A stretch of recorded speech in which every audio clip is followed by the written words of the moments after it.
the excused absence of Dr. Leinhardt, Dr. Fisher had to work, but he was going to try to get here, at least for part of the meeting. So we do, however... Huh? I texted him, he said he's here. He said he's here? He's here somewhere. Excellent, all right. Okay, so he's been Well, if he's here, we'll wait just another minute till he shows up. Not that easy. Thank you, Dave. That's right.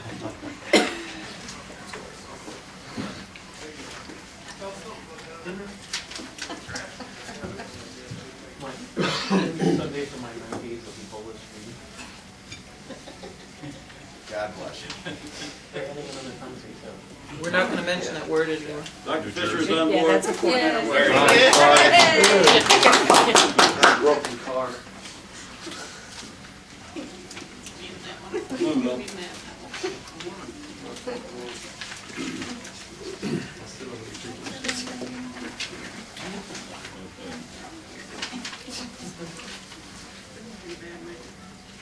Okay, we can start then.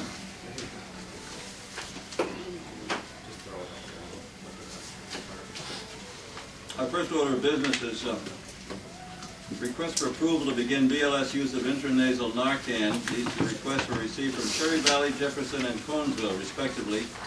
So all the paperwork is in order.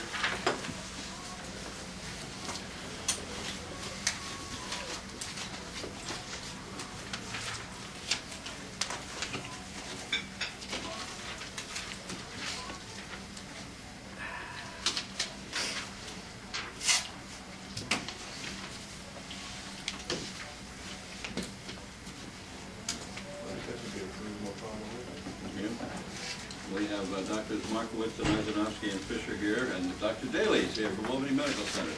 Nice to have you. Glad to be here. Welcome, Matt, as always, out. Thank you. Okay. That's good. I can keep good eye contact. He's coming over by you. Got to rest so you can keep an eye on. I can get my cues from him. It's good.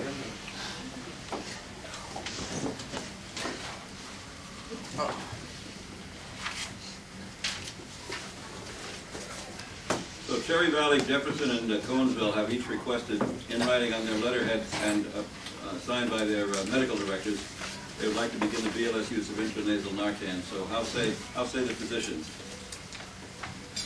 Go for it. I'm following good. Go for it, Roscoe.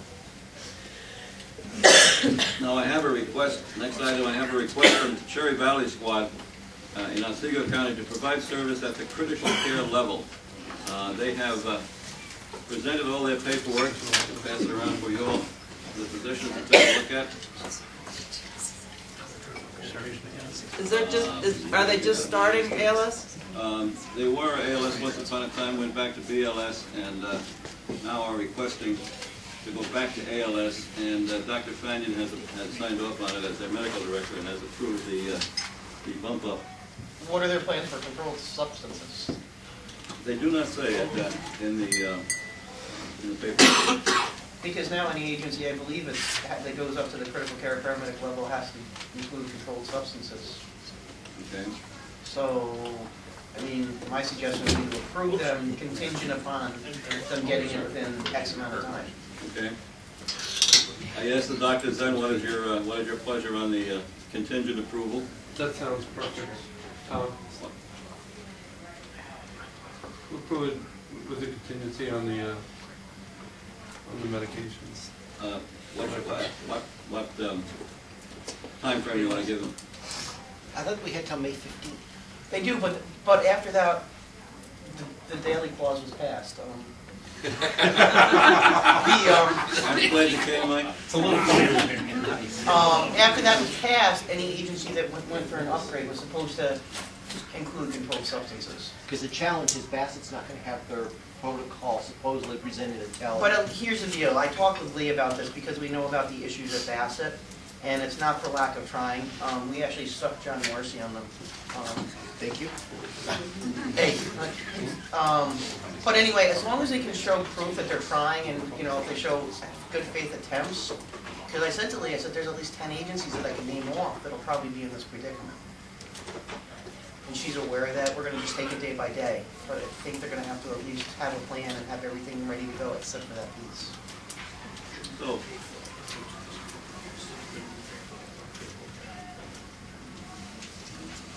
they have one of you? Now there's time. Yeah,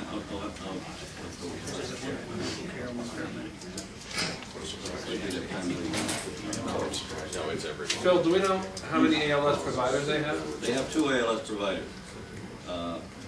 One critical care and one paramedic, but they're only asking to come up to critical care level. On this thing, it says none. It says none. On the second page, it's got one, I know they it's got have, one paramedic and one, or first or second page, first page. Neither page has it. they have one provider. Oh, unless those are ones. Is that one There's slashes CFR, on one I, one CC, and one P? Yeah. Or one's one. We could ask them to resubmit the paperwork. There's slashes on it, not ones. Oh. Okay, well, again, what's your pleasure? Approve it based on the contingency, and they can clarify their paperwork. Okay. You'll see, when you look at it, you'll see it's... And you said there's one intermediate on there? No, it says none. Oh, Well, it's a slash. Oh, it's a it slash. looks like they have one CFR, 70 MTs, one I, one CC, and one P, if these are ones. But the other ones on the page are vertical, and these ones are sort of at 45 degrees. You said they have a critical Look like care slash. technician class right now? Yeah, the SWAT captain is in the critical care class right now. So, I don't know. What about you, Steve? You probably do that more than we do. Yeah, I think that there are none right now, but there will be when he graduates his class. That's the way I. When does the class graduate, do we know? What about the paramedic? Isn't there a paramedic? Yeah. I think we put it all on hold until we get some clarification. Yeah, I agree. Would make sense. It's very unclear. Okay. Okay, very good. And if they want to do that earlier than the next meeting, they can call you and we can approve it by phone. That's Okay, fine. I'll do that. All right. Next item, just a point of information. It was mentioned, I believe, in passing at the last ARMS meeting, but just to mention again before ARMS and REMAC closed, Middlefield First Responder Agency has been deactivated by the Department of Health and no longer exists as an entity, as a first responder entity. Next item, the REMO BLS naloxone administration form. We discussed it at the last REMAC, and it was carried over until this REMAC for final decision. So shall it be adopted by ARMS or not? That's the next item. We don't have one. Actually, Phil, can I clarify that a little bit farther? My apologies. Certainly. The clarification is that there currently is a working draft that's not complete yet. That would be the BLSFR naloxone reporting form we'll use statewide. It basically parallels the form we're using with law enforcement, works from the form that we used as part of the pilot, which frankly you guys adopted when you became a part of the pilot, even though you never actually enrolled anybody in the pilot. So I would say hold off on adopting a form until the form is just introduced and rolled out. It'll make your life a little bit easier administratively. Okay. Just for your information, I am, as I'm doing the paper PCRs, I'm looking through them to see if there's any BLS Narcan administration. I found one that the documentation was so poor that I sent it back to the agency medical director with a, actually Phil sent it back and talked to him first, and I haven't heard anything more from him about that. It was Gus Langhart was the medical director. But so far in our region, on the paper PCRs that we get, there has been just one that I've seen in the last probably 6 months. If anybody knows of any others, you can let me know. But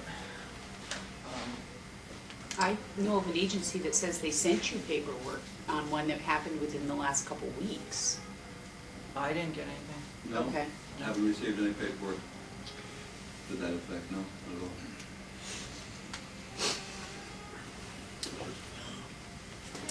shall we put this on hold then? What do you think, physicians? Yeah, let's put it on hold until there's a final. Okay. No sense reinventing the wheel. Next item, shall the draft ARMS complaint procedure be adopted? We discussed this at the September meeting of the REMAC, and everybody got copies of it at the time, and we talked about the current complaint procedure, which we found accessing the archives was adopted with the rollout of the ARMS 2003 protocols. That's why nobody remembered it, because we live in an age when 6 months is ancient history, much less 11 years. But so what is the pleasure of the physicians on the draft ARMS complaint procedure? I have received no feedback one way or the other from anyone about the draft complaint procedure. I don't think I saw a problem. Did you see any problems with it? I don't remember looking at it. I think there was a challenge when we were challenging, when EMS was challenging the physicians in the hospital doing med control. I think was what kind of stalled that. We can adopt it because there may be some bumps along the way. Yeah, that's fine. We don't have a problem with it. I'm not doing enough with it to say that yay or nay. It's just adopted, so we have something, we can always re-look at it again. We'll adopt it. Okay, but at the 2 months ago, Lou just reminded me, 2 months ago, it was decided to take out where it says nurse and physician, to take those out because we have no authority to supervise such levels of folks. So, okay. So did we take that out, or will we in this? Yeah. Yes, we did. Yes. That will be, redacted is too strong a word, that will be dealt with electronically.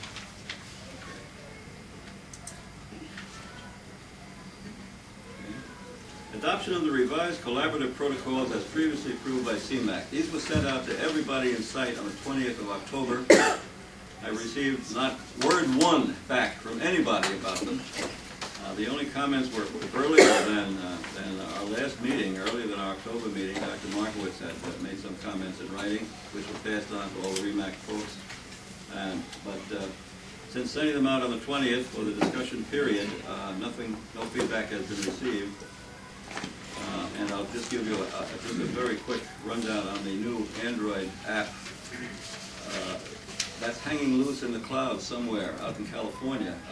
Neither Tim or Robley or I could get any kind of response from the gentleman out there. Tim got something this morning, Well, actually. did he? Okay, I did not see my email this Yeah, morning. they've actually had a problem. For some reason, the Android app, when it clicks into the maps and you set your hospital, has been hanging up and then resetting the set. Anyway, they say they'll have a problem. Oh, okay. I know In a week.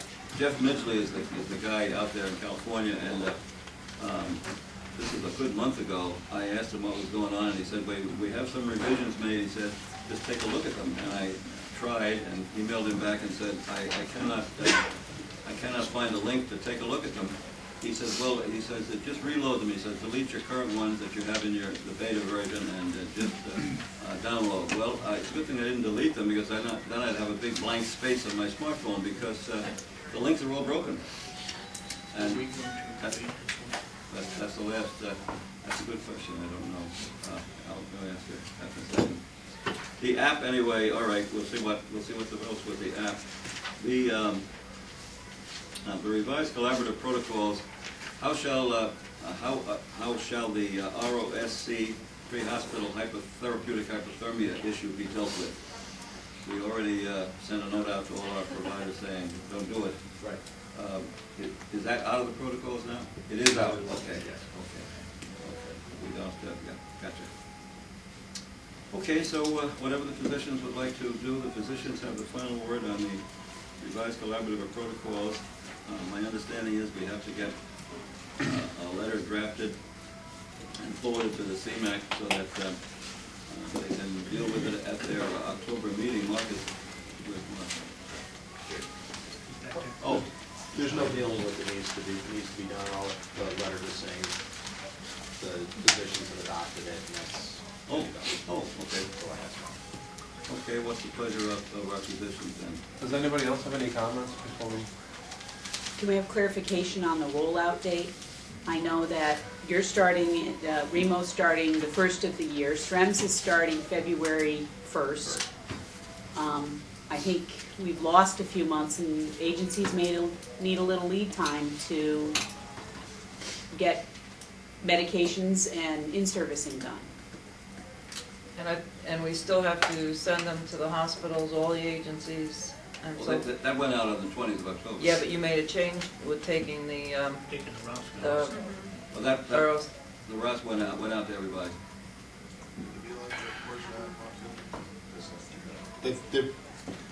Joyce, we've talked to folks about that before as to whether or not it needs to go back out with every single change Yeah, to them. It doesn't. it doesn't? It doesn't, Okay. because they never say anything anyway. So it's Well, I know frankly just that. a waste of our time and money. So it'd be really nice if they would participate in the process, but I think we've got a pretty robust process to make sure that this is going to work well. No, we don't expect any kind of responses, that's for sure. Right. And nobody's ever done it. Is there a training prep?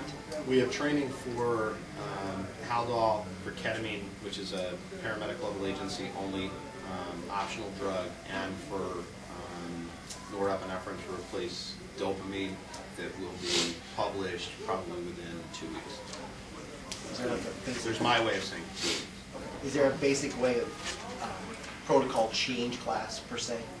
We haven't put the whole thing together because frankly there isn't that much throughout the rest of the protocols that's a major change. Because this was an interim change more than anything else.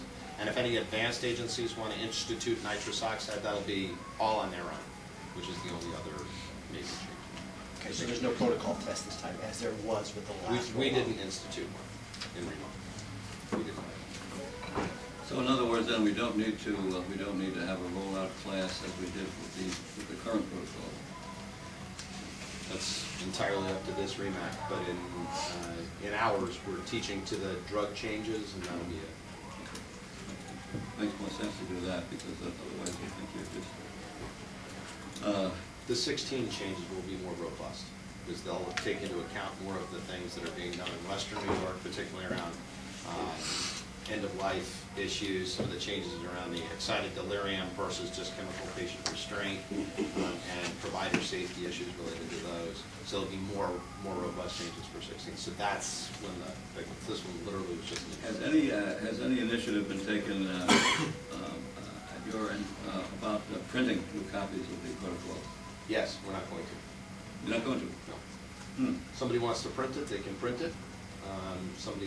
Everybody needs to have one, I believe, by regs, Joe, Mary, in the ambulance. You've got to have a copy of them. So you print them up, put them in a binder, put them behind the seat in your ambulance. Which is frankly where it should replace the one that's currently behind the seat in your ambulance. But you're saying there will be electronic versions through Apple and Android that providers can We'll access? see in a week. 1 week, we'll find out whether or not we have the Android. We're hoping.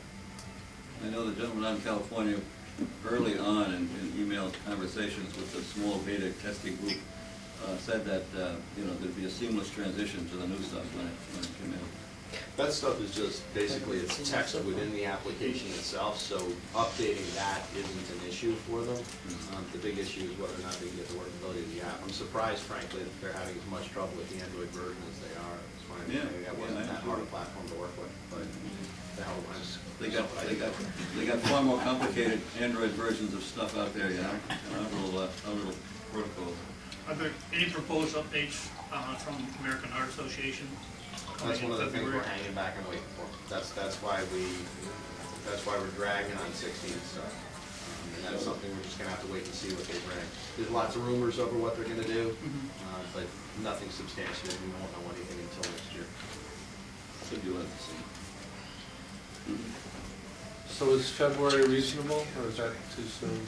February's reasonable. Can I just mention something, because this affects this region more than it would affect the region?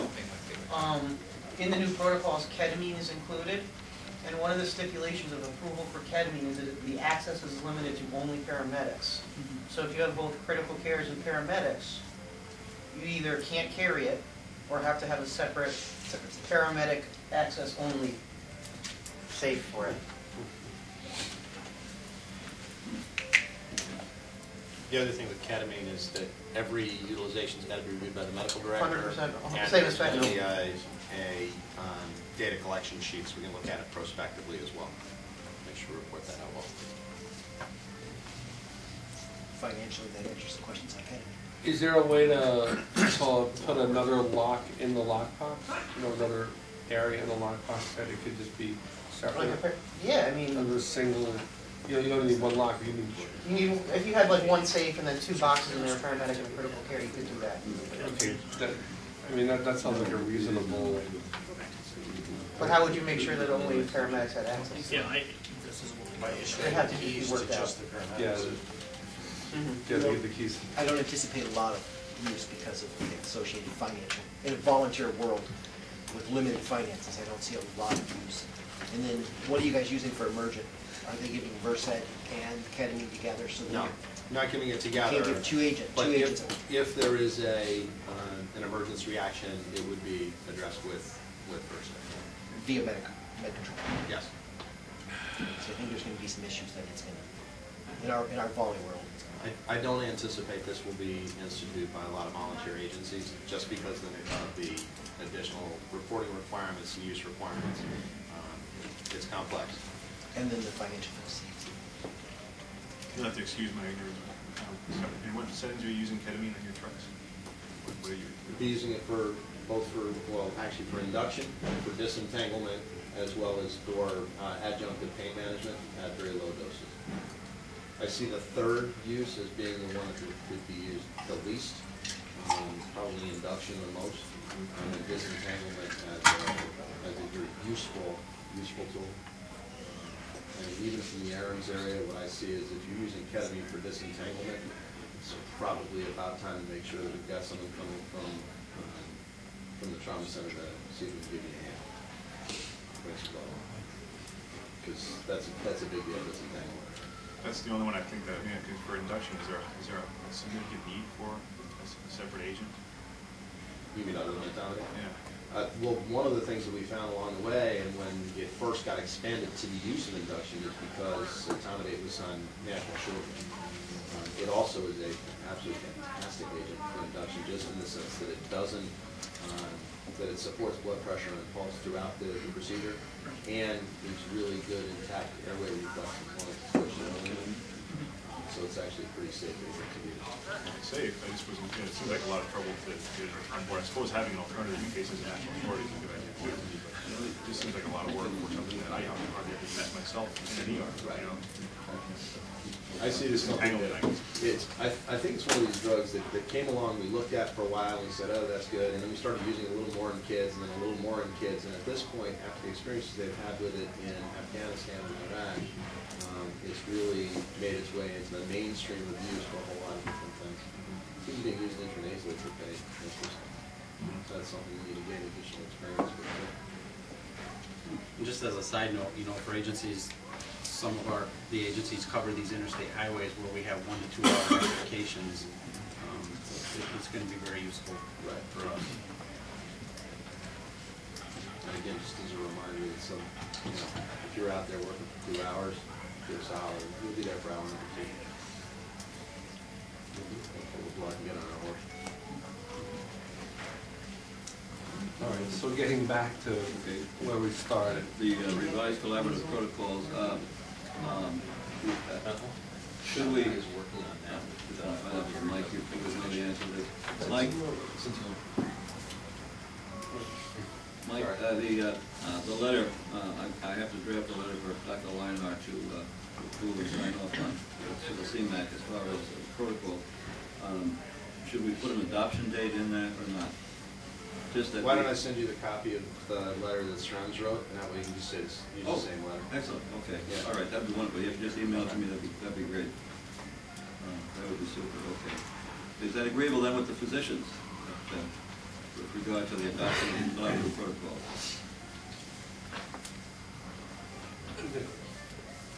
You're good, right? Sure. Done.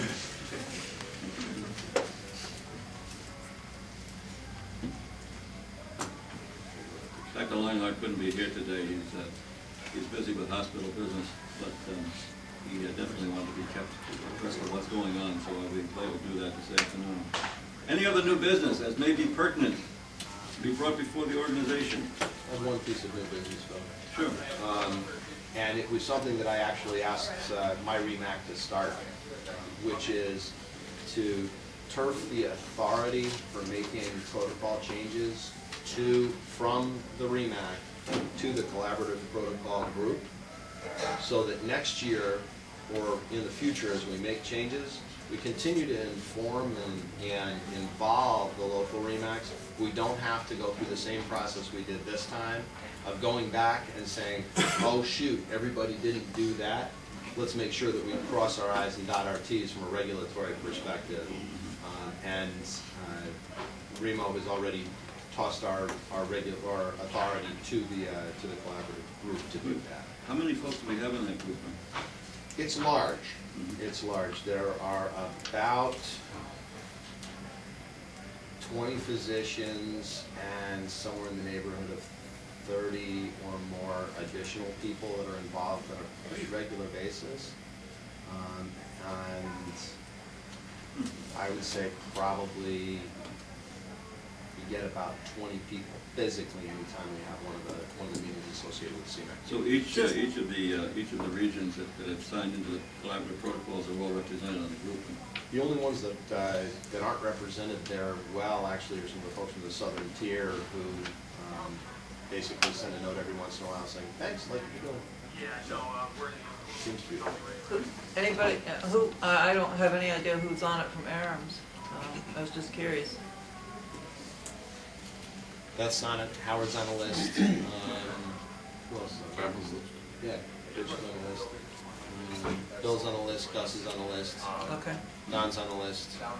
And it's not one of these things. It's a closed list. It's an open list. So if somebody wants to end up in there throwing comments, and actually it's worked out really well to collect commentary along the way. And frankly, I think the person who gave us the most help is Dave. You know. So we would have no say-so input. You guys adopt the protocols for the collaborative group, and then this group or this agency automatically is accepted what you guys have decided on?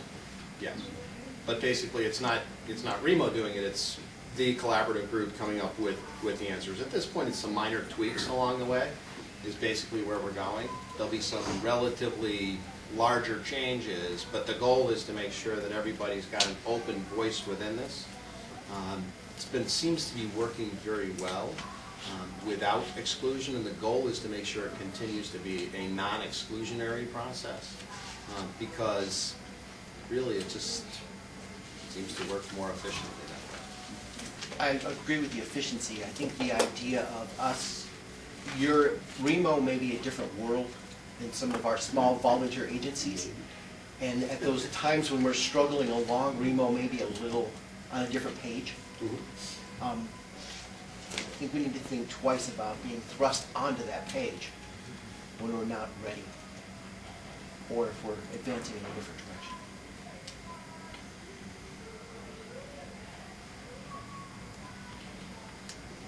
I would suggest that if there's any advancing in a different direction, you reevaluate what the advancing in a different direction is. Not because of what we're doing, but because of what Syracuse is doing, and Rochester's doing, Buffalo's doing, and the Southern Tier is doing. And that this isn't an island. We actually are all in this together.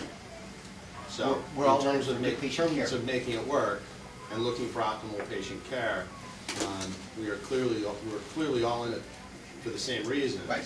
And making sure that we're remembering the rural constituencies is profoundly important. Probably the most active voice that I've heard on this is Broderick from up north, and Markowitz from right here, right? So we've got two very active voices, both of which are being heard, both of which are being well represented. And I don't see that anybody's being sidelined. But I do see there being a major problem if we end up with fits and starts of trying to make sure that we're complying with regulation as we move these things forward. And I'm still not quite sure how we ended up with the delay of adoption of all of these things when all of these should have been adopted before that September meeting. still not quite sure how that happened, because I thought that the executive directors were all working together on that. But I don't know how that occurred.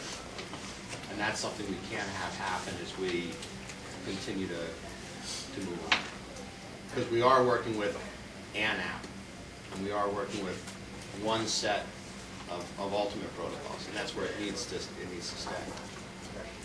As long as it's not exclusionary and we lose agencies because of it. I've got to get care to my communities. Absolutely. The exclusionary component of it is something we would never look to do unless there was very clear and convincing evidence that there wasn't a reason to leave something where it was. For example, a paramedic level agency without controlled substances. That's ridiculous. Absolutely ridiculous. A community without cardiac care. A community without cardiac care is getting adequate care according to the Heart Association, because we all know exactly where we are with our antiarrhythmics. Right? We know where we are with all these drugs. We've been through this. Right.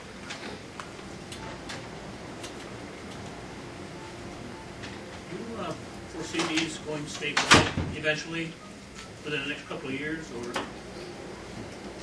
Tape recorder's on, isn't it? It's the same thing we've been asking for the last 20 years. I have been accused on the record of stating that these collaborative protocols are to be collaborative but exclusionary of cities of greater than 1 million. That's true. I think for the same reason that we have concern from across the table, that if we were to allow the cities of greater than 1 million to drive these protocols, it would be a whole different world, and it would completely forget upstate New York. Oh, yeah. Because they do forget upstate New York. This is Buffalo. This is not being recorded, right? He's out there shoveling to get a ticket to the game. But I think this ultimately will end up being adopted by some of Long Island. But they will take them and they will be a Long Island set of protocols. And they will work with them on Long Island because they are a completely different animal. I thought Nassau County was succeeding. Seceding from the country? They might be. They might be. Yeah, they're actually becoming part of Staten Island, I think is right. So I see this as Yonkers to Buffalo, Yonkers to Plattsburgh, or Yonkers to Quebec. I see Yonkers as the line. Yonkers is the line.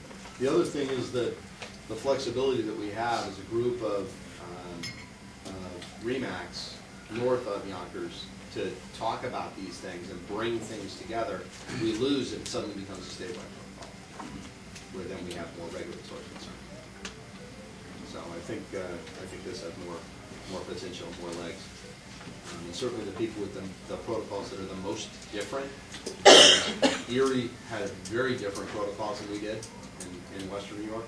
They actually adopted our format now and are moving towards it, and Monroe Livingston.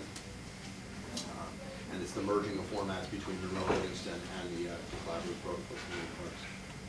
The Central New York's protocols basically are ours, except for a little bit of color change and a couple of different decisions. Very, very close. And they'll be very, very active in terms of the process.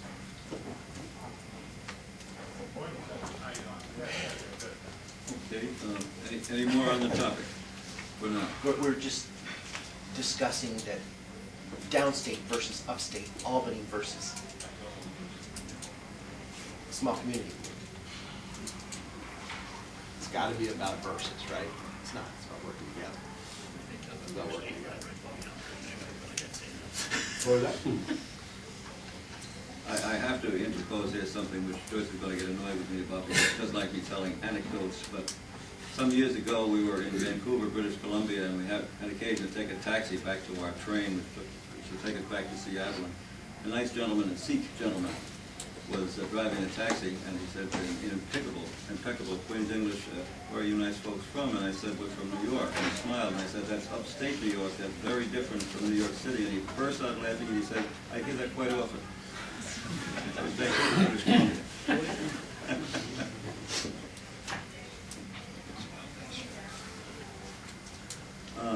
Under the the heading of any other new business, Mickey Swartz asked if he could make a little comment on an issue which arose the other day.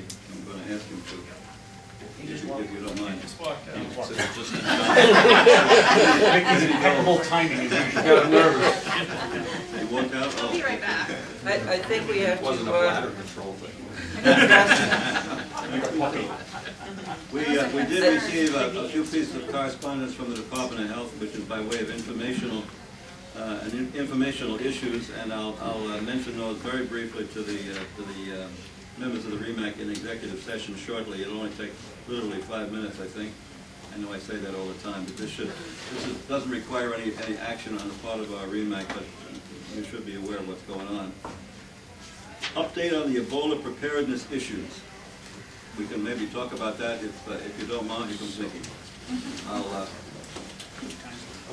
I'll defer to you about the Ebola issue. Oh, I gave it to my secretary. I was gonna do it, but Phil said he'd gladly make sure it can be done and doing whatever you're doing. So I got an email from, yesterday from Twyla Dock, who is the coordinator at the 911 center in Montgomery County. Yesterday at 9:13 in the morning, they received a 911 cell call for a head-on collision, later determined to be over the county line, just into Schoharie County. The caller who was involved in the accident was injured and stated another occupant was unconscious. After ascertaining the exact location of the call, Schoharie County 911 Center was contacted and given the information. And the following is a timeline of the events. And I know Bill Beavers was involved with this, with Rural Metro as well. But the call came in at 9:13. At 9:19, tones went out in Schoharie County. I don't know who got toned first. Sharon Springs Ambulance, Fire, and the County Coordinator's Office. That was at 9:19. At 9:23, second tones went out for Sharon Springs. Shortly after that, an EMT called on scene and advised he was starting CPR. That was at 9:28. At 9:30, after no answer from Sharon Springs, Cobleskill EMS was toned. At 9:32, Carlisle was toned. And Carlisle requested a medic from Rural Metro over the air at 9:40. Remember, the call started at 9:13, and we're now at 9:40. We still have no care on scene. At 9:40, at the same time, at 9:40, the same time, Montgomery County 911 Center contacted me about the incident, and GAVAC had a truck in Schoharie, which was about 7 miles. Am I right, Bill? 7 miles? About 10. 10 miles from the scene. And we did offer to respond to the call. Twyla contacted Schoharie County, and Schoharie County turned down our request, the 911 center. At 9:43,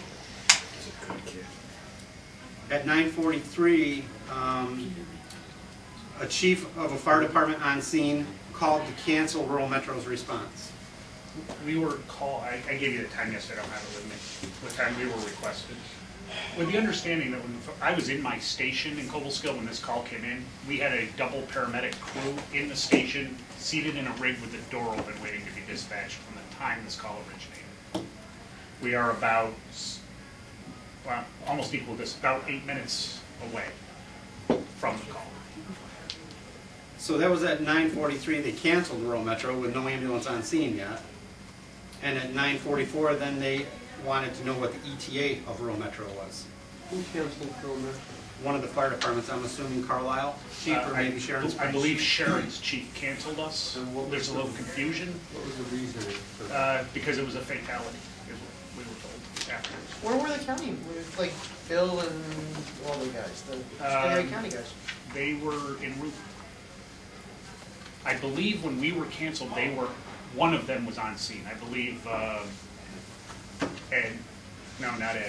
Scott was on scene. There's some confusion about who canceled us. Sharon says he was told to cancel us by the coordinator. The coordinator says, I never said that.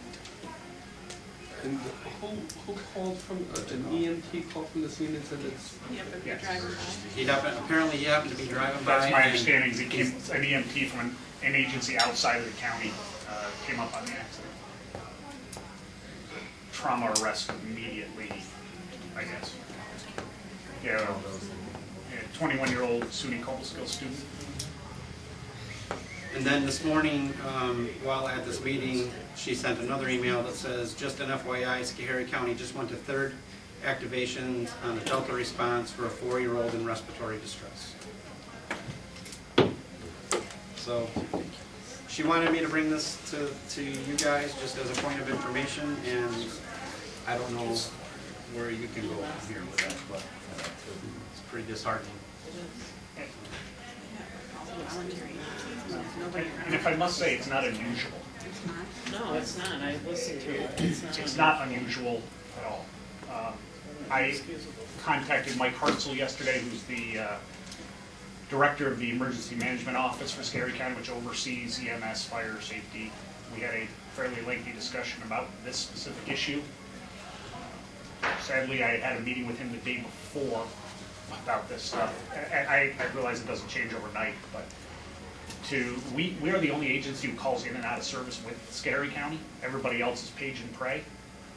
They know if we are in service. And if for some reason they don't know, they are one phone call away and literally 5 seconds from calling my dispatcher, and they know in 5 seconds if I have a crew available. There's no 6 minutes, 9 minutes. It's 3 minutes between tones in Schoharie County. What is his position, Mike, whatever his name is? Mike Hartzell understands that the system needs correction. He does not oversee the dispatch center, the sheriff's department does. So what is his capacity? What is he? He is Andy Cuccinello, the EMS coordinator's boss.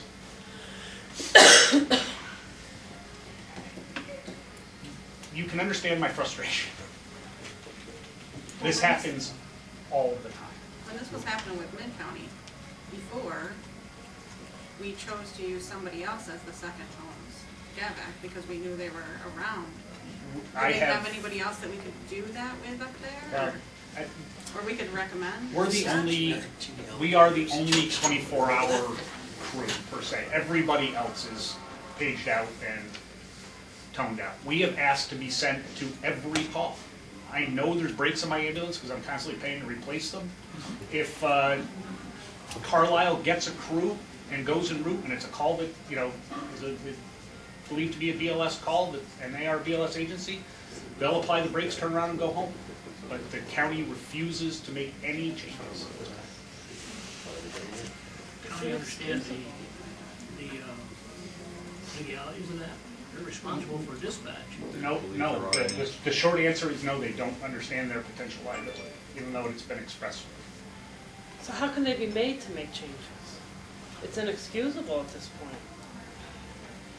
Somebody has to be able to do something. It's a really good question that I don't know the answer to. Joe, do you have a comment? Is there a way we can? Is there a way that we can put an arm on this, or does? I've had numerous conversations with the dispatch agency in Schoharie County, including meeting with the new director 6 months ago.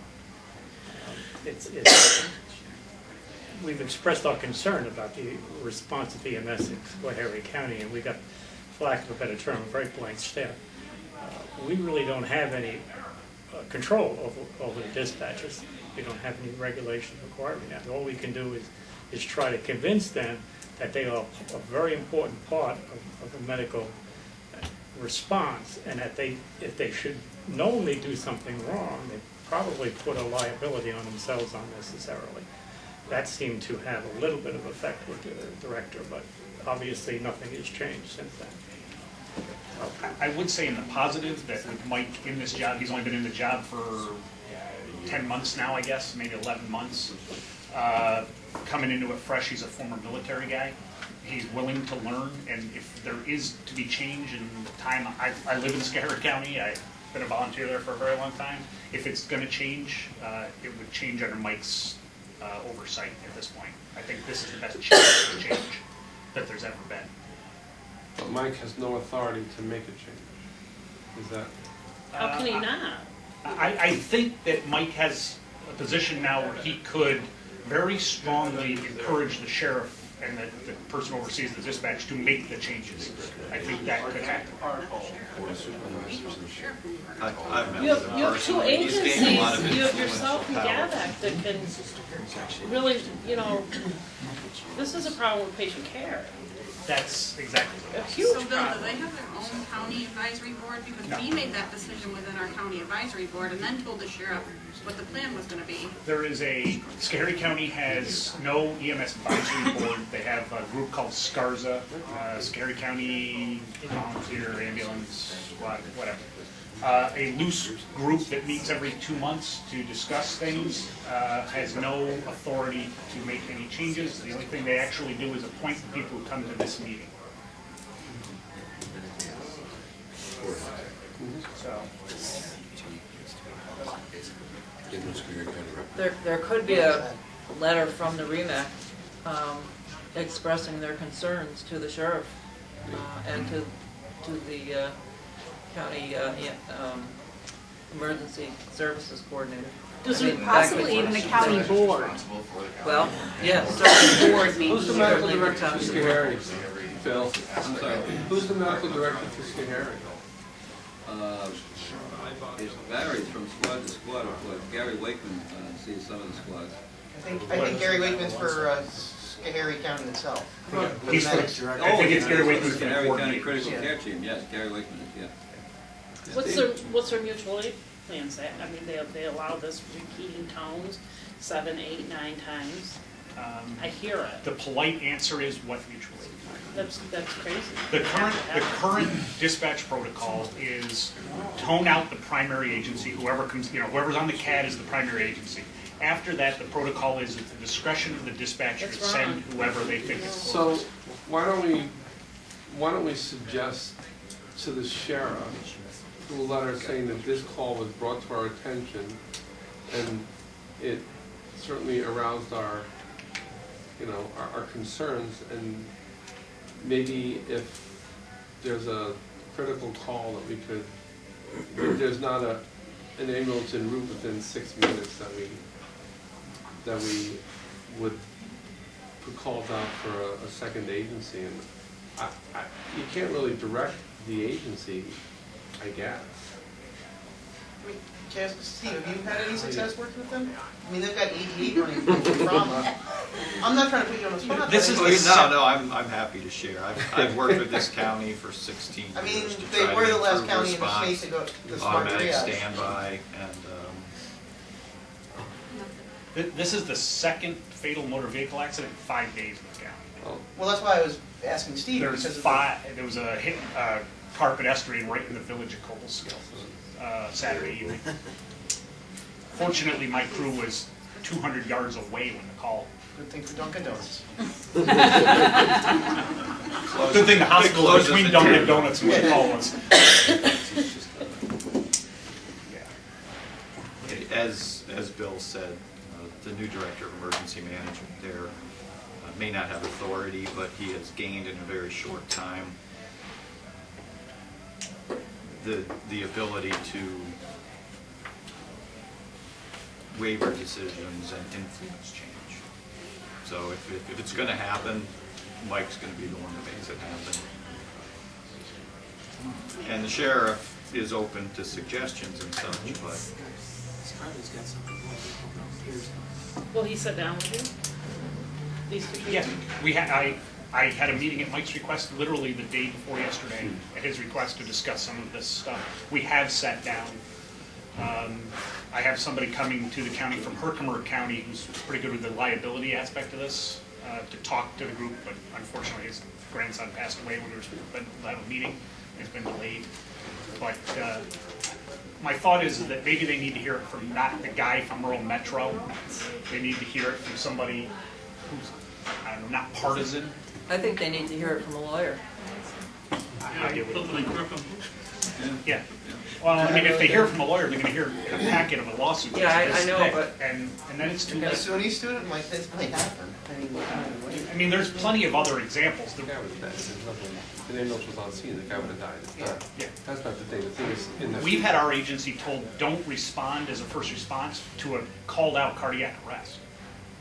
that we have a crew available in Sharon, this is going back a ways, in Sharon Springs, we have 2 crews doing an equipment exchange. They called and said, do you want us to respond to this cardiac arrest call you're giving to Sharon? And they were told no. And when Sharon didn't answer, instead of sending my crew, they called for Cobleskill Rescue. And our aircraft was about 4 minutes from this incident yesterday, and we were stood down as we were responding. In all honesty, Life Med 72 is probably the closest care to the call. Yes. Had the helicopter been called initially, they would have been on the ground before an ambulance arrived. We were called at 9:35, and we were airborne at 9:40. And canceled at 9:41. All we can do is offer a letter of concern. We could do that. Can we invite Mike to our next meeting? Let him come here and hear from us. Why don't we just, and that would, you could probably angle, get some angles on what we can do, if anything, to help influence his authority or his suggestions. What can we do to help? Exactly. We can't just complain. We need to come up We with can't ideas. But we need to offer ideas and help with a solution to the issue.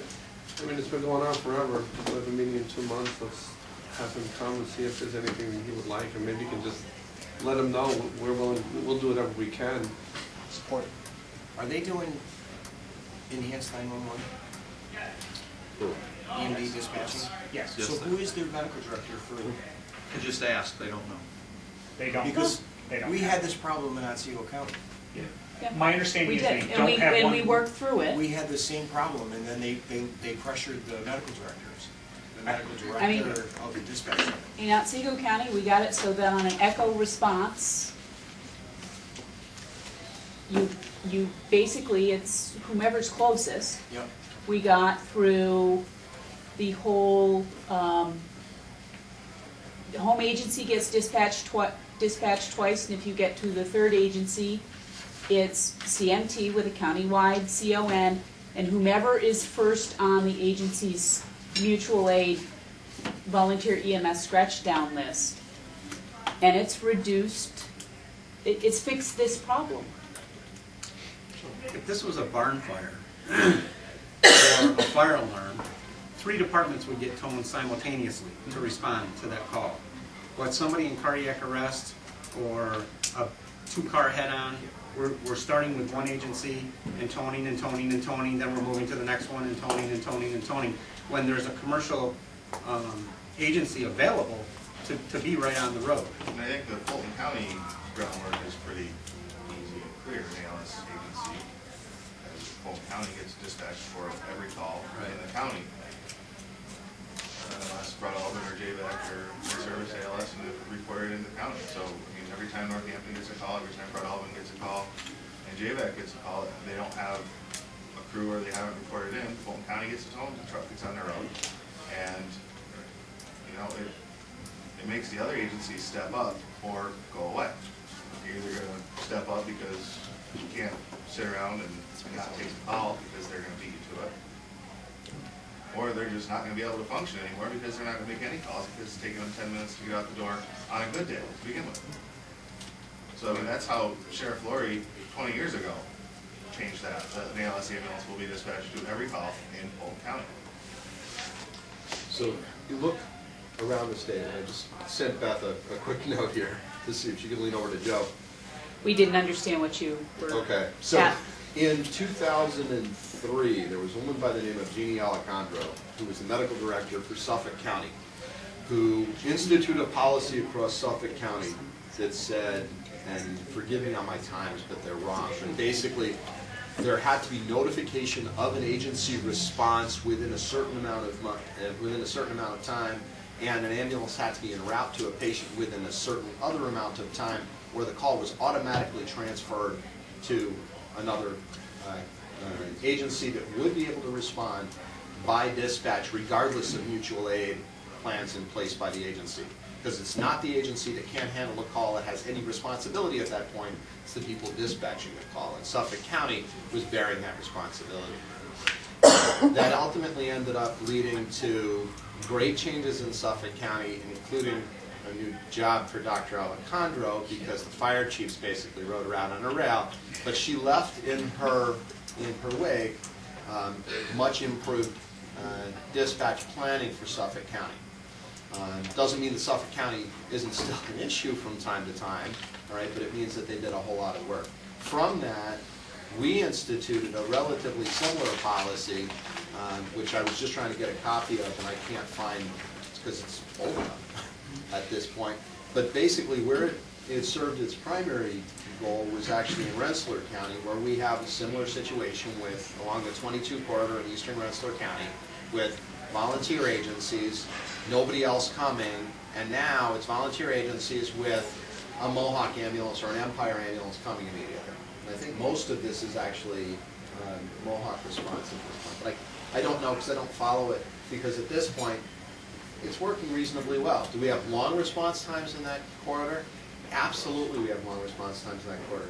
It's a long way from anywhere, all right? And the nature of rural upstate New York, even with which you recognize in Albany, is that there will be long response times. And we recognize that commercials will end up bearing the brunt of some of these long response times to back up our volunteer agencies. We need to remember that the volunteers are the backbone of this entire process.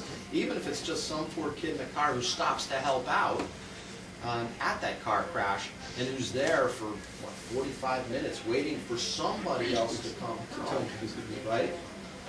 I think if you just ask the sheriff to sit down, probably Bill, if you sit down with the sheriff and just have a conversation, you'd be amazed, because the sheriff doesn't want to do things badly. The sheriff would rather do things well, may not even recognize there's a problem if that timeline comes from you rather than from somebody from Montgomery County. I suspect it'll be received much better. If it comes through their medical director for their public safety answering point, it would be even more positive.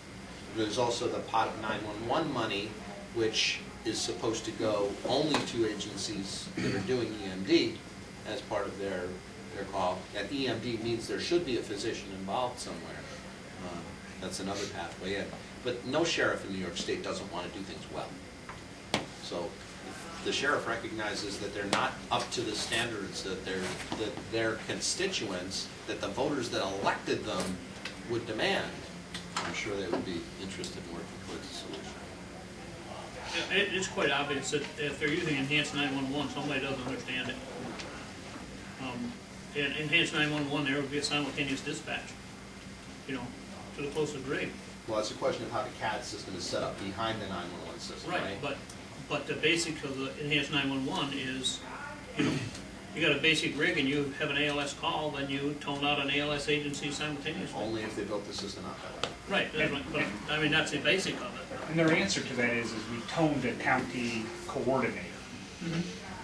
That will be the answer is, well, we sent our coordinator, who, I don't know where he was, because they have their cars and can be anywhere. So there's been discussions of liability and. Yeah, that's actually some changes going on. The response to that is once there's an acknowledgement from someone in the field, the liability shifts. It doesn't, I don't think it does. That's a question of case law. Yeah, that's court law. Come down to your risk management and county attorneys. And 821P, can they get written for anything under that? 821P, can they get written under that? I don't know, we'll have to look at it. Why don't you start with a conversation rather than something that goes into the public record beyond what the conversations here already are, Okay, so what is our next step going to be then? Why don't we invite Mike to the next meeting? Maybe invite the sheriff also, because he's really the one overseeing dispatch. Why don't you have Mike contact me? I'll give you, and let me and Mike speak prior to involving the sheriff, so he doesn't get mixed messages.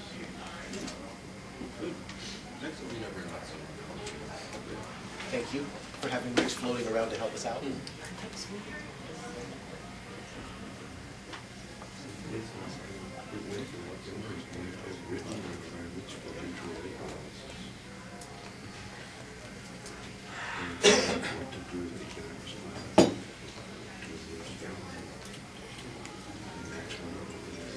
Okay, shall we move on to the next item? This is under old business, update on Ebola preparedness. Going to talk more about that this afternoon at Aaron's, but I maybe ask Joyce just to comment a little bit about Ebola preparedness so far.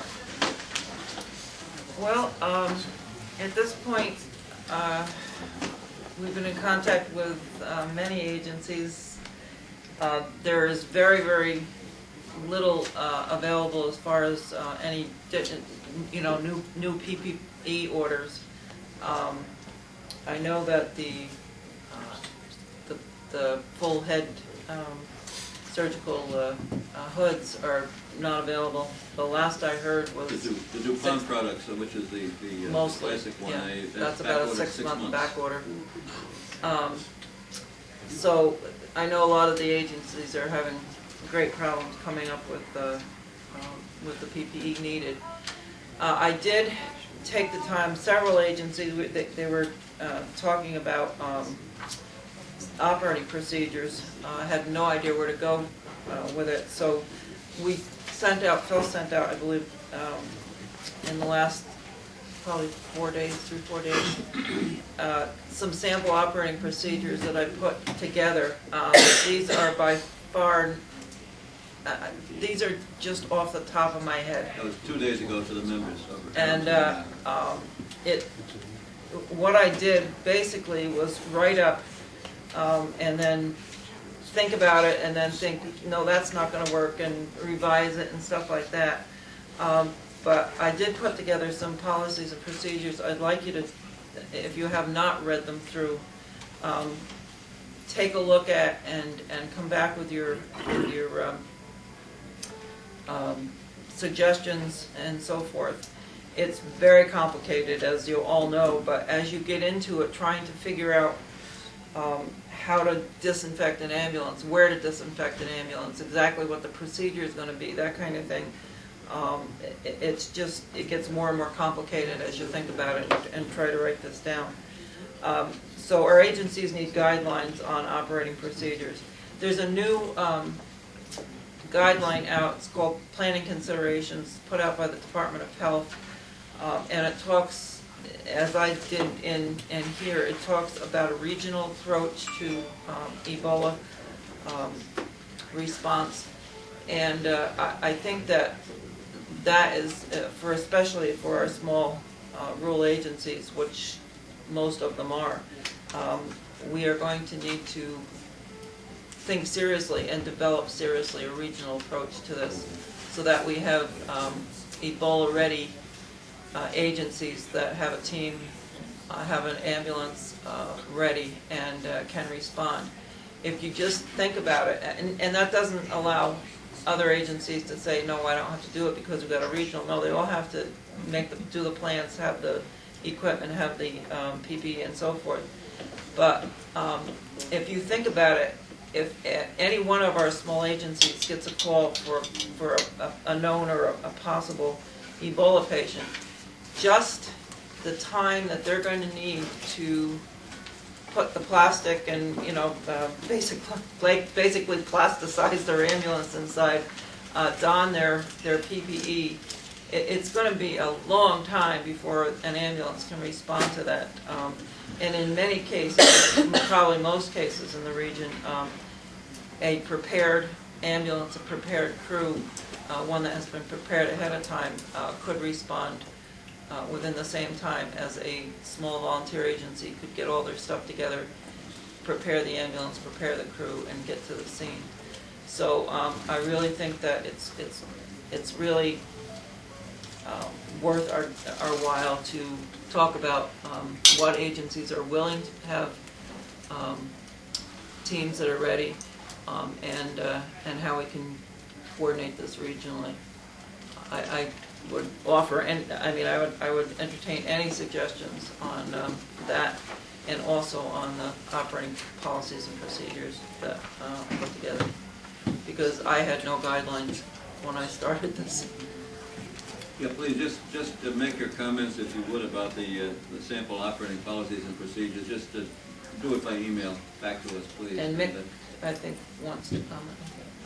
Joyce, from our perspective, we started this with St. Mary's Hospital right from the get-go. So we were involved in their enormous staff meetings of every department head in the hospital. Sorry. So, and Trish will speak to What that. rooms did you use for the enormous staff? It's a big room. But Trish will speak to that side of things in a second. But from an agency standpoint, we do have an ambulance that is on standby, that is plastic and ready to go. It took our facility people 8 hours to put that plastic up, to do it right. I mean, it's done right, it's sealed. Only 8 hours? It took 8 hours. Wow, we're on days now. So if anybody thinks they're gonna go on scene and do this prior to responding into a call, it's not gonna happen. Do you have it Velcro so you can put it out? We don't have it Velcro. We don't. It's taped, it's duct taped, so it's sealed. In addition to that, we credentialed 9 people through St. Mary's with their infection control staff to do the proper donning and doffing. We are fully equipped.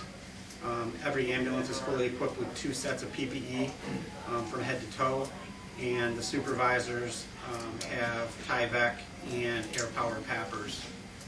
In addition to that, Montgomery County Emergency Management Office and the hazmat team now are coordinating a strike team to have 8 people, 8 paramedics credentialed at the hazmat level to respond to any call. So that's where we are from a Montgomery County standpoint, and I'm sure Trish had a visit from Department of Health. Just give us your number. Yeah. Yeah, so part of the court order, the DOH was coming around and doing their site inspections. So they spent a while with us, several hours, just trying to make sure that we have in place the mandates from the court order. They felt we were ahead of the curve in our area for what they were expecting, so that was very positive. But we have been doing a ton of training. We're in the process of doing a video now for PPE because we have moved on to the next step, so we are training everyone in the Tyvek suits. If you guys are, I can't say I can give you a ton of PPE, but if you guys are having challenges, just let me know. We'll see what else we can provide. We were able to come into contact with some suppliers that did free up some stuff for us, so you know, let me know if you guys are really struggling with certain pieces and we can see what we can do. From what, when we ordered for speculator ambulance, our only challenge at that point, which we ordered early, but our only challenge at that point were those surgical hoods. I don't know if any of the other ambulances at this point have tried to order recently, and whether they've been able to get any of the stuff that they needed, but I know the surgical hoods are pretty much gone. I'll see what we can do about that, and I'll let you know. Would GAVAC entertain being a regionally responding ambulance rather than just Montgomery? You don't have to answer me today. I'm sure if you called, we would come. I had this discussion with a couple of the local ambulance agency captains, and I said, by the time you get everything together and you get your crew prepared and so forth, we can get it. It's going to be an hour, and we can get a response ambulance up if we do have them regionally. The other thing is, I think probably we should contact some of the larger agencies around and see what their preparedness is, and if they'd be willing to work on a regional task force to get some of the larger agencies available to the smaller, more rural areas, which I can do. The other thing is that we will be contacting each agency personally to get the 2 contact people onto the state health commerce system.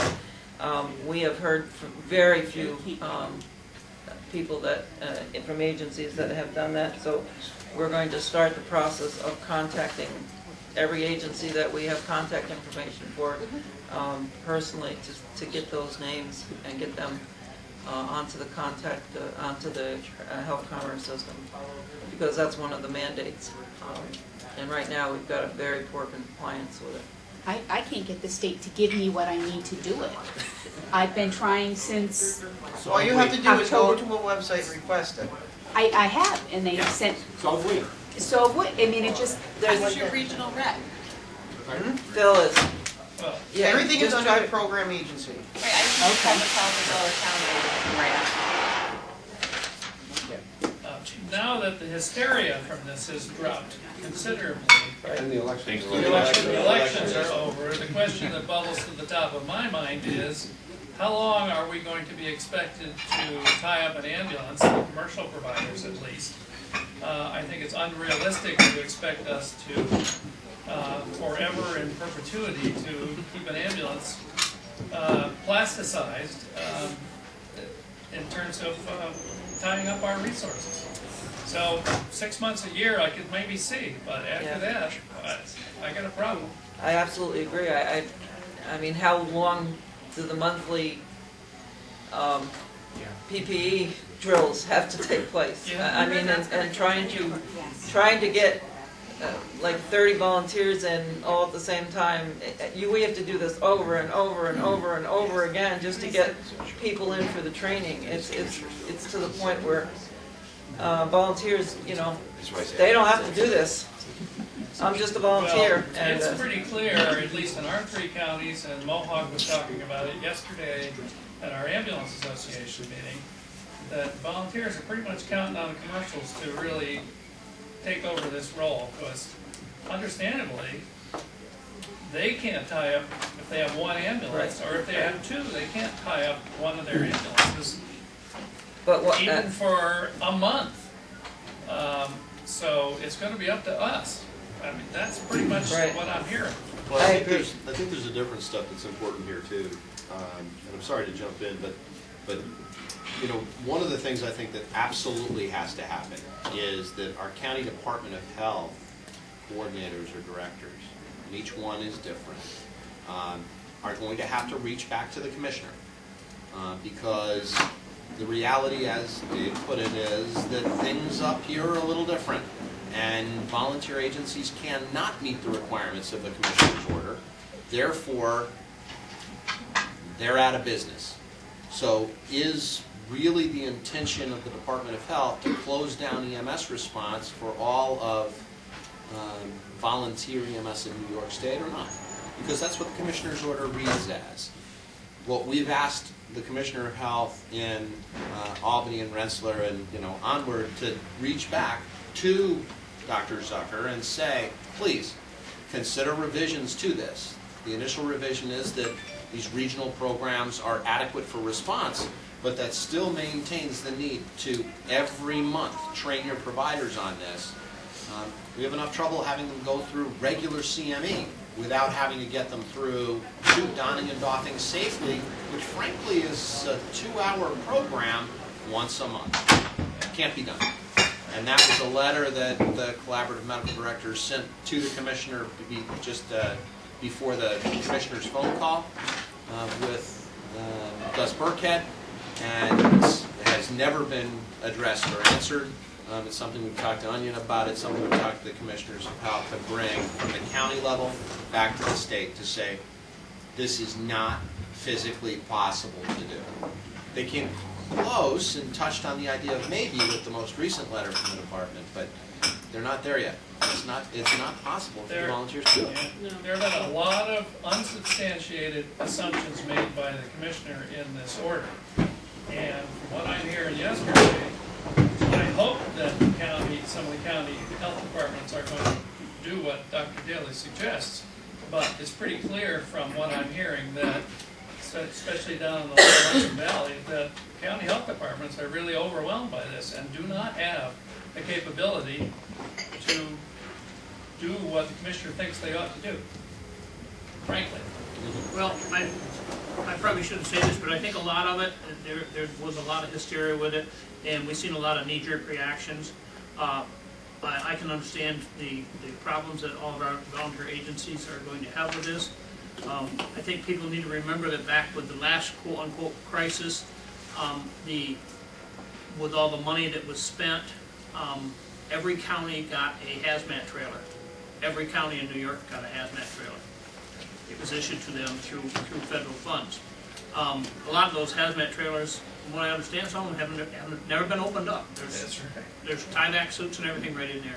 There's one that got crushed by ice and is no longer available to them. So the other thing that was made very clear yesterday is that they have. That's the problem, is they give you an initial and say, okay, here you go, but then there's no funding to back up to replace the stuff that's used during training and all that stuff. But the hospitals, from what I understand, the hospitals have to do these drills every month. They also said the bioterrorism money could not be moved over to this. Bioterrorism money and supplies could not be moved over to this response. This was not bioterrorism. Until an Ebola-infected terrorist ISIS had to face in New York City. Right. There you go. Well, to be fair to the Commissioner, you can imagine a conference taking place in Albany in the Department of Health and thinking about the huge potential just in New York City alone because of flights arriving at JFK. You know, I think that probably scared the bejesus out of all of them, and they had to do something.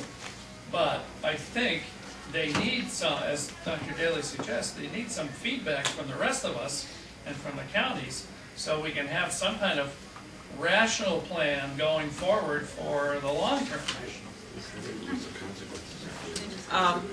Are there some people that are willing to work on a task force regionally to, you know, to sort of get a plan together for our region in some, you know, some kind of logical means that we can provide every agency with a backup response or a primary response vehicle.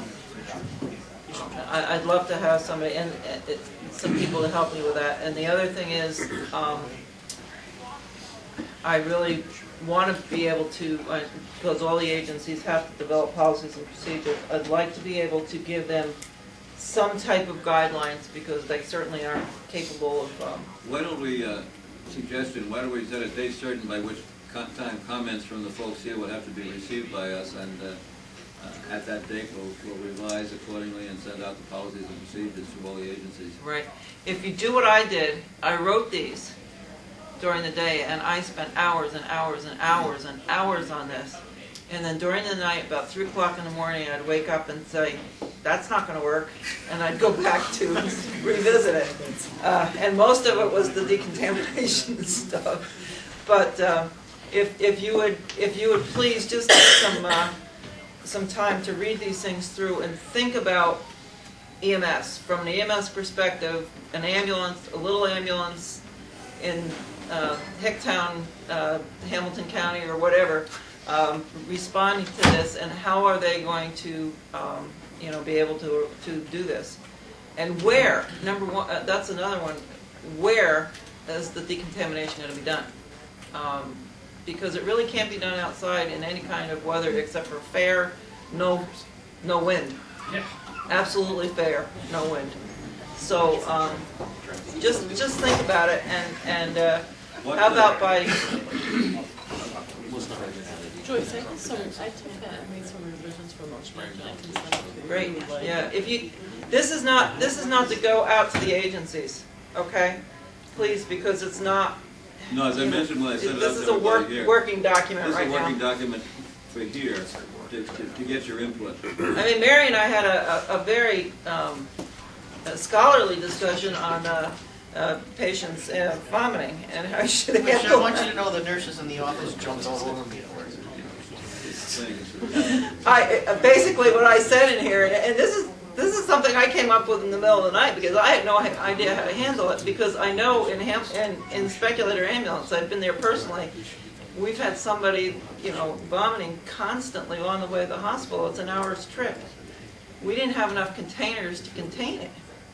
And with somebody that is vomiting constantly on the way to the hospital, you need to have some type of plan. So I said, after several things that I decided was not going to work, is take a biohazard bag and make a bib out of it and tie it around the neck, and Mary said, "That's not, you can't do that." I think it was a garbage bag tied around their neck when I heard Well, garbage, a biohazard garbage bag. It's just a question of how tightly you tie it. And the only other thing I can think of is a box, you know, covered with a couple biohazard bags. So, I mean, it's a great discussion just before lunch. For practice. But if you would please take this and think about it from your perspective, how things are going to work. I mean, I'll be honest with you, we've seen plans that have been as crazy as they're going to take a body bag and just not zip it all the way to be sure all the fluids are contained on the live patient. And we had to say to them, you know, think about the psychological effects on the patient. Well, I didn't go that far. Problematic, or the fact you're going to die. When you die, we're just going to finish. The only thing I can tell you, Positive zipper. the only thing I can tell you on that is Steve, you for their flies past down? experience, I've put the big heavy-duty freezer bags on my ambulance that have a Ziploc on them, because I had to use them on a patient one time because I ran out of everything else. Yeah. So We have 2 big basins, and we've run out of those, Yeah. so it's just... We have large Ziploc bags, we have very large. yeah, so they have a big freezer bag. 5-gallon pail with a lid and put a bunch of garbage bags. That's what we're doing. We're on our bus. We're gonna nest 2 5-gallon pails, and as you fill up the little vomit bags, it's going in the. Oh, I see, okay. It's going in the 5-gallon pail, and then I you can put a lid on the 5-gallon pail and put it in the 55-gallon drum. It's like Little Russian nesting vomit dolls. Yes. That's the best quote of the day right there. If you get the buckets from Home Depot, they already have that. Joyce, what amount of time do you want feedback to arrive by? I haven't gotten over that one yet. Anyway, how about December 1? Is that too early? I really I'm thinking of the other agencies that need to get something going, you know, Yeah. by way of operating procedures, so. Well, we gotta give you guys at least a week or so. By Thanksgiving, that's a week. Too many people think. All right, email me on Thanksgiving after your turkey dinner. And no, that's fine. By Friday of Thanksgiving week. The 28th. If that's, yeah. Have the physicians considered alternative care protocols? Yeah, that's another thing. We need to have alternative care protocols. Procedures. And I did put some stuff in here, but please, if the physicians would take a look at that and see what you actually want done for these patients, what you don't want done for these patients. IVs, nebulizer treatments, any kind of like CPR. CPR. CPR. Once they get into a full Ebola outfit, CPR, they're not going to do CPR. Why don't we table this? Well, we'll do something by computer. Okay. You don't want to do much with these patients in general. You read about you don't want to be putting IVs in them. Right. You don't want to be doing basically anything except for getting them to a center that takes care of them. If the physicians would just make a copies of ours? decision on that. Do you have copies of ours? Did you pass that out? Bill, Joyce, you were circulating that? Yeah. Oh, that, yeah. I mean, that basically is something that we spent a bunch of time working on. It came initially off a CDC algorithm. We actually made it legible, which took a little while. The commentary on the bottom was something in terms of what you can do, can't do, was clarified by REMAC last week, a little additional, or a couple weeks ago, a little additional buffing, but basically came from that collaborative group of physicians. The goal isn't no CPR for an Ebola patient. It's really important that has nothing to, that is not what we were saying. We're saying it is not physically possible to safely perform some skills when you are in full PPE. And nebulized medications increase droplet transmission and therefore increase risk to our providers. This is all about decreasing risk to providers. Okay. Joyce actually came back with a great comment of, does it make sense to have alternative levels of PPE, given that these people may suddenly start to spew vomit and diarrhea. That actually doesn't really happen given the course of this disease. If somebody is already spewing vomit and diarrhea, that will occur. If it hasn't happened yet, that's actually a relatively slow progression to this. And everything that we've read about the disease, what level of PPE a strike team is going to wear in order to transport a patient should be determined by that strike team working with their public health advisors. The biggest goal here is to minimize contact with EMS providers and minimize risk. I think that the work's been done. You know, when the work's been done, don't redo the work. That's the most important thing about this. 2 deaths in the United States. Don't do extra work. Don't do extra work. Yeah, I mean, Can I raise an issue about CPR that came to me out of Delaware County? It's a little change in subject if we're done with Ebola. Go for it. Okay. I was asked by one of my providers, a longtime provider, that he heard this at a Delaware County meeting, and maybe Maggie knows something about this, that there's some recommendation floating around not to do CPR in an ambulance because, number one, it's not safe, number two, it's not effective. And I don't know if the docs have heard anything about this. This is the first I've heard anything about it. Well, it's been discussed for years, but we never told somebody not to do CPR in a moving ambulance. The protocols dictated to avoid CPR in moving ambulance, if at all possible. In other words, doing chest compressions, Right. because the protocol stated you like use a pneumatic device, a pumper, or something like that. And I think that's where it came from, because we had talked about this when we did these protocol updates before, and I had people tell me, well, so the state doesn't want us to do any CPR in the ambulance? I said, no, that's not what it says. Right, Some that's people what I just was hearing. misinterpreted. That was clarified at that meeting, at that night, that no, there are no changes. Continue to do CPR as appropriate, whether you do CPR and call it on the scene through a physician and secure it, or you do CPR on the way in. You've got to do what's appropriate. That's what I said, but I said I would bring it up here just for official clarification. I know exactly what you're talking about. Yes, that was clarified at the meeting. Okay. Just as an aside, Mary or Joe, I just got a text, there's apparently an emergency medical services regional response approach just issued by the Department of Health. Yep. I want to look at that. That came out 2 days ago. The planning considerations? Yes. I think that's what you're talking about. That's what we're talking Yeah. about? Yes. Okay. That came out the other day, yeah. I think that's been sent to everybody. Yeah, that went out to everybody. And Dr. Daly's Came from flowchart Dan Clayton. algorithm, From that Clayton, was sent yeah. out to everyone. And also the sample policies. The only other thing that's come up in all of the meetings I've been discussed at is you may want to have a map of Africa. So if you don't know that what city it is, at least they might be able to point to somewhere on the map. And I believe Dr. Daly said that there was a concern in one of the hospitals in his region because someone was traveling from Nicaragua. So I guess there are some geography challenged individuals who would, it might help to have a map laminated as well. Disposable. As well. Put that in the front. Okay, I look forward to hearing from you about your comments, and if anybody is willing to work, please let me know that too.